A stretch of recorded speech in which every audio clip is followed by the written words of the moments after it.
बोलो श्री कृष्ण कन्हैया लाल की जय। श्री कृष्ण पूर्ण ब्रह्म सच्चिदानंद पार ब्रह्म परमात्मा, इसी नाम को भज भज कर सदा सुख ले हे मेरी आत्मा।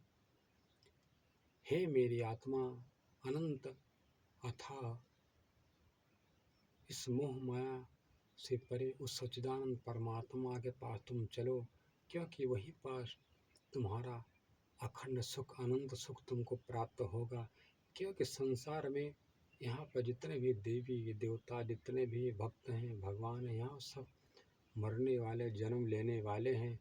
यहाँ चाहे गुरु हो चाहे शिष्य, सबका जन्म सबका मरण होता है। इसलिए शास्त्र में कहा गया, आत्मा न कटती है, न मरती है, न जलती है। जब आत्मा कटती नहीं, मरती नहीं, जलती नहीं, तो इस आत्मा का उस परमात्मा सच्चिदानंद जो कभी मरता नहीं, न वो बुढ़ापा होता है, वृद्धावस्था को प्राप्त होता है, ऐसे परमात्मा से उसका संबंध बनाना ठीक रहेगा।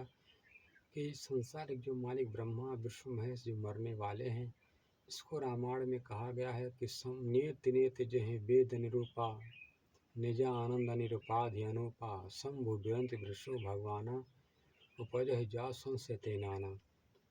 ये परमात्मा नहीं है, यह परमात्मा नहीं है, इसको परमात्मा कहता है नहीं शास्त्र, उसी को हम सब परमात्मा मानकर बैठते हैं। परमात्मा तो इस सृष्टि के प्रकृत घोर अंधकार मोह माया से परे अपने दिव्य अनंत अद्वैत परम धाम में निवास करता है।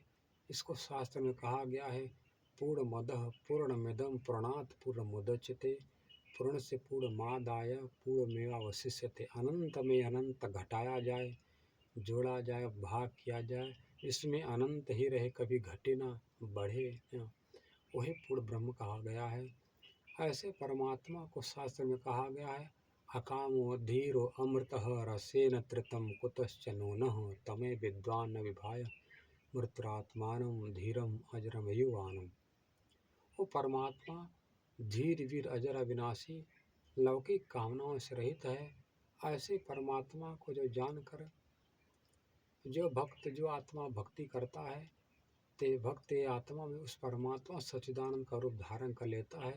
जिस प्रकार एक भृंगी नाम का कीड़ा है, वो दूसरे कीड़ा को अपने पास ला करके रख देता है, उसके सर के पास मंडराते मंडराते अपने मुख से गुनगुनाते गुनगुनाते उस दूसरे कीड़ा को भी अपने रूप धारण कर लेता है। उसी प्रकार ये जीवात्मा उस परमात्मा का नाम जाप करते करते, उस परमात्मा का ध्यान चिंतन करते करते, या ये जीवात्मा भी उसी परमात्मा का रूप धारण कर लेती है। और जब तक उस परमात्मा की प्राप्ति नहीं होती है, तब तक ये आत्मा का जन्म मरण का चक्र कोई हटा नहीं सकता है। इसलिए भगवान श्री कृष्ण जी गीता में 18वां अध्याय में कहते हैं, आकाशम पतितम त्वयं यथा गच्छति सागरम, समस्त देव नमस्कारः केशव प्रदगच्छति। जिस प्रकार आकाश से पतित गिरा हुआ पानी जब तक समुद्र में विलीन नहीं हो जाता है, तब तक उस पानी को शांति नहीं मिलती है, क्योंकि उस पानी का पति समुद्र है। उसी प्रकार इस आत्मा का मालिक उस परमात्मा सच्चिदानंद है, उसी से इसका संबंध बनाना ठीक रहेगा।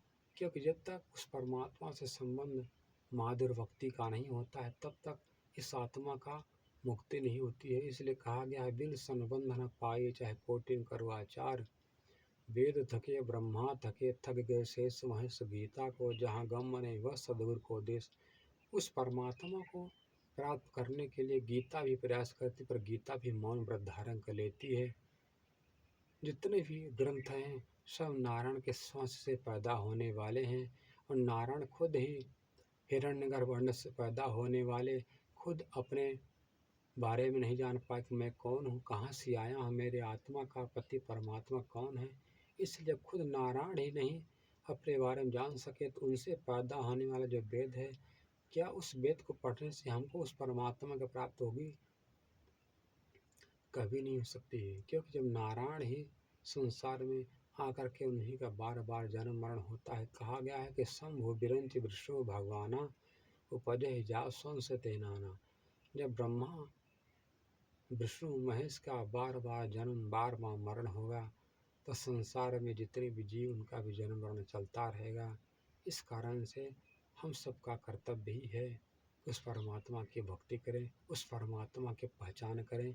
वही पूर्ण ब्रह्म परमात्मा अक्षरातीत अपर दिव्य परम धाम से उतर करके हमारे भारत में जो बुंदेलखंड नगरी, इसको महाराजा छत्रसाल जी का राजधानी कहा जाता है, उसी में आकर के उन्होंने अपना अखंड डेरा डाला है। हम सबका ही कर्तव्य होता है। ऐसे लीला पुरुषोत्तम जागनी पुरुषोत्तम अक्षरातीत श्री कृष्ण जी जो पूर्ण ब्रह्म परमात्मा विजया वृंदन इस कल के अवतार हैं, उन्हीं के शरण में जाकर के हम अपनी नैया को उन्हीं के शरण में सौंप दें। वो पार करने वाले खेवैया हैं, इसलिए हमारा नैया वही पार करेंगे। बोलो श्री कृष्ण कन्हैया लाल की जय।